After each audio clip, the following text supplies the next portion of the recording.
১৬ শতকের মুসলিম সাম্রাজ্যের কেন্দ্রস্থলে দাঁড়িয়ে আছি আমি, সমীর। বহু বছর পর আজ আপনাদের সামনে সেই সত্য ঘটনা উন্মোচন করতে এসেছি, যা এক সময় পুরো সাম্রাজ্যকে কাঁপিয়ে দিয়েছিল। সেই গল্পের কেন্দ্রে ছিলেন বাদশাহর একমাত্র মেয়ে, রাজকন্যা জারিন। সৌন্দর্যে অতুলনীয়, কিন্তু অহংকারে আরও বিশাল। তার চোখে মানুষ ছিল মাত্র ছায়া, আর দুনিয়া ছিল তার পায়ের নিচে নত।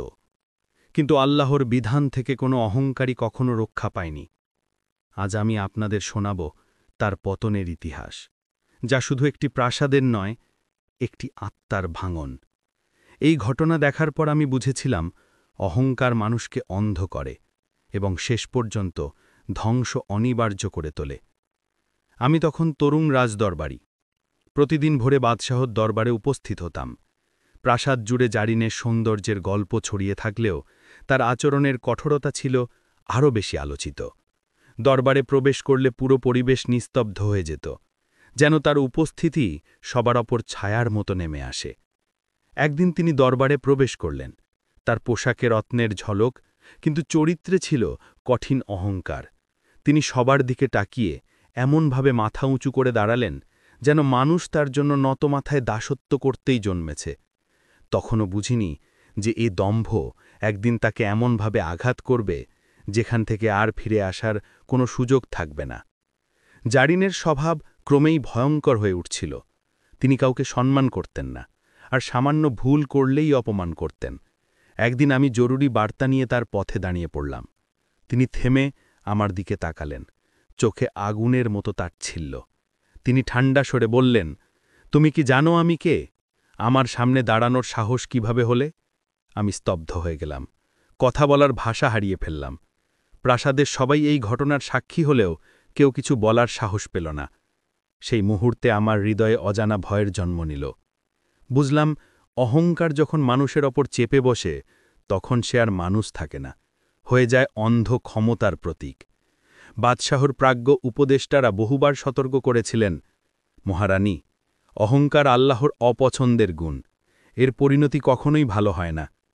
কিন্তু জানিন এসব কথাকে গুরুত্ব দিতেন না, বরং হাসতেন, এক অবজ্ঞাময় হাসি, যা সবার হৃদয়ে ভয় জাগিয়ে তুলত। তিনি মনে করতেন তার সৌন্দর্য, রাজ্য, ক্ষমতা সবকিছু তাকে অজেয় করেছে। অথচ ইতিহাস সাক্ষী আছে, অজেয় ভাবা মানুষই সবচেয়ে ভয়ঙ্কর পতনের শিকার হয়। আমি সেদিন উপদেষ্টাদের মুখে এক ধরনের অসহায়তা দেখেছিলাম, যেন তারা জানতেন সামনে ঝড় আসছে, আর কেউ তা থামাতে পারবে না। কিন্তু জারিন দম্ভের অন্ধকারে ডুবে এতটাই মগ্ন ছিলেন যা আল্লাহর সতর্ক সংকেত তার কানে পৌঁছত না।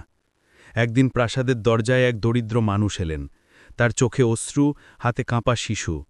তিনি কেঁদে বললেন তার স্ত্রী অসুস্থ, বাসায় খাবার নেই, তাই সে কিছু সহায়তা চান। পুরো দরবার নিস্তব্ধ হয়ে গেল। সবাই ভেবেছিল রাজকন্যা অন্তত এবার দয়া দেখাবেন। কিন্তু জারিন রাগে ফেটে পড়লেন। তিনি চিৎকার করে বললেন, এ দরবার ভিক্ষুকদের জায়গা নয়, বেরিয়ে যাও। সেই নারীর চোখে অপমান আর কষ্টের ছাপ আমি স্পষ্ট দেখেছিলাম। আর সেদিন আমার মনে হল আল্লাহর রহমত এই প্রাসাদ থেকে ধীরে ধীরে সরে যাচ্ছে। কারণ যে রাজ্যে দুর্বলদের অপমান করা হয়, সেখানে বরকত থাকে না। সেই অপমানিত নারীর প্রস্থান যেন আসন্ন বিপদের ইঙ্গিত। দরিদ্র নারীকে তাড়িয়ে দেওয়ার ঘটনার পর সেই রাতটা অদ্ভুতভাবে ভারী লাগছিল। প্রাসাদের বাতাসেও যেন অশুভ নীরবতা নেমে এসেছিল। আমি ঘুমাতে চেষ্টা করলাম, কিন্তু মনে হচ্ছিল কেউ যেন বারবার আমার কানে ফিসফিস করছে, অহংকার পতনের কারণ। বাইরে আকাশ ছিল অস্বাভাবিক অন্ধকার। মাঝে মাঝে শীতল বাতাস জানালাকে কাঁপিয়ে তুলছিল। মনে হচ্ছিল প্রাসাদের ওপর কোনো অদৃশ্য ছায়া নেমে এসেছে। আমি ভাবলাম, আল্লাহ যখন কাউকে সতর্ক করেন, প্রথমে পরিবেশই বদলে যায়। সেই রাতের নিস্তব্ধতা আমাকে বুঝিয়ে দিল এই সাম্রাজ্যের ওপর কিছু একটা আসছে, আর সব কিছুর কেন্দ্রেই আছে রাজকন্যা জারিনের সীমাহীন দম্ভ, যা আলোকে গিলে ক্রমেই অন্ধকার হয়ে উঠছিল। সাম্রাজ্যে প্রচলিত ছিল একটি পুরনো বিশ্বাস, যখন কোনো ঘরে অহংকার বেড়ে যায়, তখন প্রকৃতি প্রথমে তার বিরূপ সংকেত দেয়। ঠিক সেই বিশ্বাসের মতোই ঘটল। গভীর রাতে আচমকা প্রবল বজ্রপাত হল, আর প্রাসাদের পাশের প্রাচীন টাওয়ারে বিদ্যুৎ আছড়ে পড়ল। শব্দে পুরো প্রাসাদ কেঁপে উঠল। সবাই আতঙ্কে দৌড়ে বের হয়ে এলো। উপদেষ্টারা বললেন, এটা সতর্কবার্তা। কিন্তু জারিন স্বভাবসুলভ অহংকারে বললেন, আমি ভয় পাই না, আমি রাজকন্যা। তার কথায় যেন আরও অন্ধকার নেমে এলো। তখনই আমি বুঝলাম এ পতন শুধু একজনের নয়, বরং পুরো রাজ্যের।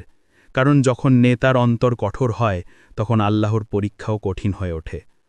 কয়েকদিন পর দরবারে এক সম্মানিত আলেম এলেন। তার মুখে শান্তি, চোখে জ্ঞান। তিনি বাদশাহকে বললেন, মহারাজ, আপনার ঘরে অহংকারের আগুন জ্বলছে। যদি তা নেভানো না হয়, আল্লাহর গাজব নিকটে। পুরো দরবার নিস্তব্ধ হয়ে গেল। কিন্তু জারিন হঠাৎ হাসি উঠলেন। তার হাসিতে ছিল উপহাস, অবজ্ঞা আর এক ধরনের ভয়ঙ্কর দম্ভ। তিনি বললেন, আমার ভাগ্য আমি নিজেই লিখি, কেউ আমাকে শিক্ষা দিতে পারে না। আলেম দুঃখ ভরা চোখে তার দিকে তাকিয়ে বললেন, যে অহংকার দেখে না, সে পতনও দেখতে পায় না। তারপর তিনি চলে গেলেন, আর দরবারে এক অদ্ভুত শীতলতা ছড়িয়ে পড়ল, যেন আল্লাহর পক্ষ থেকে এক স্পষ্ট সংকেত।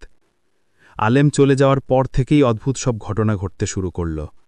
প্রাসাদের বাগান, যেটি সব সময় ফুলে ভরা থাকত, হঠাৎ শুকিয়ে যেতে লাগল। পাতাগুলো ম্লান, মাটিতে ফাটল ধরছে। মালি বলল, মহারাজ, এমন শুকানো আমি জীবনে দেখিনি। এমনকি রাতে প্রাসাদের চারিদিকে হু হু শব্দে বাতাস বইতে লাগল, যেন অদৃশ্য কেউ আমাদের নজর রাখছে। প্রাসাদের বুড়ো দারোয়ানদের একজন বলল, আগে যখন কোনো বড় বিপদ আসত, ঠিক এমন বাতাস বইত। কিন্তু জারিন এসবকে অপলাপ বলে উড়িয়ে দিলেন।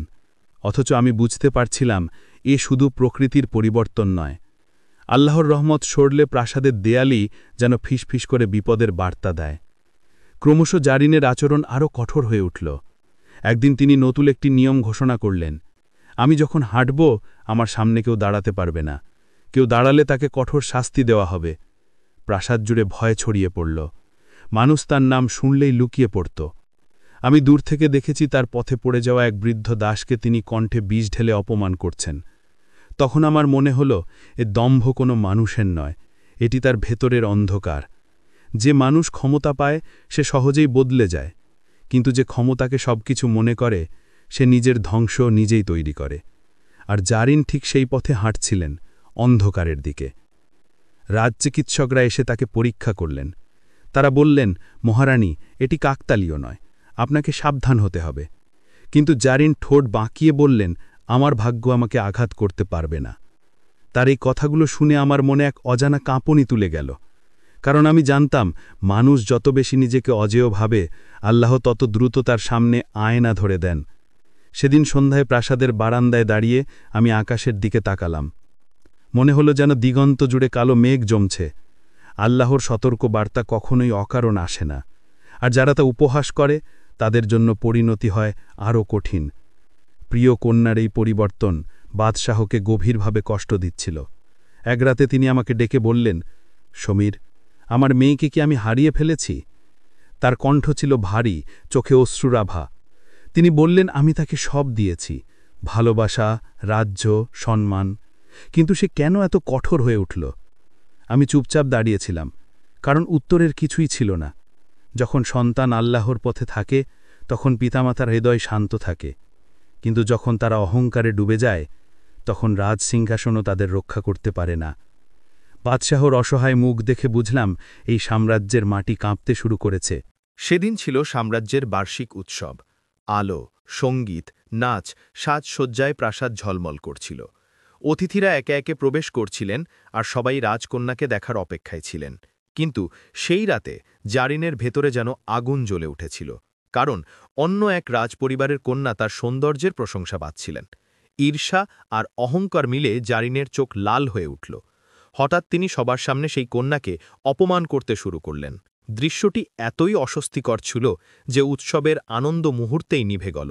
মানুষ বুঝল, জারিন এখন আর কেবল অহংকারী নন, তিনি নিজের ভিতরকার অন্ধকারে সম্পূর্ণ হারিয়ে যাচ্ছেন।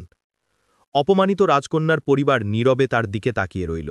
তারপর তাদের প্রবীণ সদস্য ধীরে দাঁড়িয়ে বললেন, যে মানুষের হৃদয়ে অহংকার জন্মায় তার মাথায় পতন অবশ্যম্ভাবী। কথাগুলো উচ্চারিত হতেই আকাশের রং বদলে যেতে লাগল। উৎসবের ওপর অদ্ভুত অন্ধকার নেমে এলো। বাতাস থেমে গেল, সঙ্গীত থেমে গেল, মানুষের মুখে ভয় জমে উঠল। মনে হল আল্লাহর অদৃশ্য বিচারযন্ত্র তখনই ঘুরতে শুরু করেছে। কিন্তু জারিন তা বুঝলেন না, বরং ঠোঁটের তাচ্ছিল্যের হাসি এনে বললেন, আমার কিছুই হবে না। আমি অনুভব করলাম এ ছিল সেই মুহূর্ত যেখান থেকে আর ফিরে যাওয়ার পথ নেই। উৎসবের ঘটনার ঠিক পরের রাতেই ঘটে গেল ভয়ানক বিপর্যয়। জারিনের কক্ষে একটি প্রদীপ আচমকা উল্টে আগুন ধরে যায়। মুহূর্তেই আগুন ছড়িয়ে পড়ে পর্দা, আসবাব আর জামা কাপড়ে। ঘুম ভেঙে জারিন আতঙ্কে চিৎকার করেন।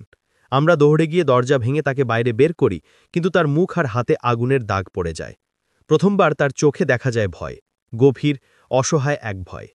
তিনি কাঁপতে কাঁপতে বললেন, কেন আমার সঙ্গে এমন হলো? তার কণ্ঠে অহংকারের পরিবর্তে ছিল অসহায়তা। সেই মুহূর্তে বুঝলাম, এ শুধু দুর্ঘটনা নয়, এটি আল্লাহর কঠোর সতর্কবার্তা। আগুনের আলোয় তার মুখের দাগ যেন তার অহংকারে প্রথম আঘাত। আগুনের দাগ পড়ার পর জারিনের চেহারার চমক কমে গেল। সৌন্দর্য, যা নিয়ে তিনি এত গর্ব করতেন, মুহূর্তে ম্লান হয়ে গেল। তিনি আগে আয়নার সামনে ঘণ্টার পর ঘণ্টা কাটাতেন, এখন আয়নাও তার শত্রু হয়ে উঠল। প্রাসাদের লোকেরা ফিসফিস করে কথা বলতো, এটা আল্লাহর হুঁশিয়ারি। জারিন আগের মতো কঠোরভাবে কাউকে শাসন করতে চাইলে মানুষ আর ভয় পেত না। তার কথায় আগের সেই ঝড়ের শক্তি আর ছিল না। আমি দেখতাম তিনি চেষ্টা করছেন আগের অবস্থানে ফিরতে, কিন্তু তার চারপাশে বদলে যাওয়া দৃষ্টিগুলো তাকে আরও দুর্বল করে দিচ্ছে। ক্ষমতার আসল ভিত্তি যে সম্মান, তা তিনি তখন বুঝতে শুরু করেছেন। একদিন সকালে তিনি আমাকে নীরবে ডেকে পাঠালেন। তার কণ্ঠে আর কোনো অহংকার ছিল না, শুধু বিভ্রান্তি আর ভেতরের ভাঙন। তিনি বললেন, সমীর, সবাই কেন আমার থেকে দূরে সরে যাচ্ছে? আমি গভীর শ্বাস নিয়ে বললাম, মহারানী, মানুষ ক্ষমতার ভয় করে, কিন্তু অহংকারকে ঘৃণা করে। যখন আপনি সবাইকে নিচু চোখে দেখতেন, তখন তারা আপনাকে ভয় পেত, কিন্তু এখন তারা বদলে গেছে।